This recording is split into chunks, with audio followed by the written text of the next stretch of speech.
নকশা ত্রুটি ও নিম্নমানের বিয়ারিং প্যাডের কারণেই মেট্রো রেলের প্যাড পড়ে নিহতের ঘটনা ঘটে, এমন তথ্য উঠে এসেছে তদন্ত কমিটির প্রতিবেদনে। বিকেলে সচিবালয়ে সম্প্রতি মেট্রো রেলের বিয়ারিং প্যাড পড়ে একজন নিহতের ঘটনায় প্রতিবেদন বিষয়ে প্রেস ব্রিফিংয়ে তথ্য জানান সড়ক পরিবহন ও সেতু উপদেষ্টা মোহাম্মদ ফাউজুল কবির খান।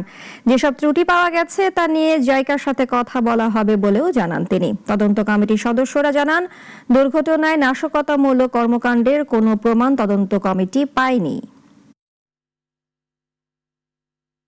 4000 বিয়ারিং সম্পর্কে মন্তব্য করতে হলে তো একটা স্যাম্পল সাইজ লাগবে, যেটা করা যাবে। কিন্তু এখন দুইটা বিয়ারিং এর ভিত্তিতে 4000টা বিয়ারিং সম্পর্কে তো মন্তব্য করা সম্ভব না। ওই জন্য বললেন, ওই ওনারা যেটা বললেন সেটা হচ্ছে যে বিয়ারিং তো এক্সট্রা নাই, বিয়ারিং এক্সট্রা থাকলে ওটা খুলে নিয়ে এটা রিপ্লেস করতে পারতো।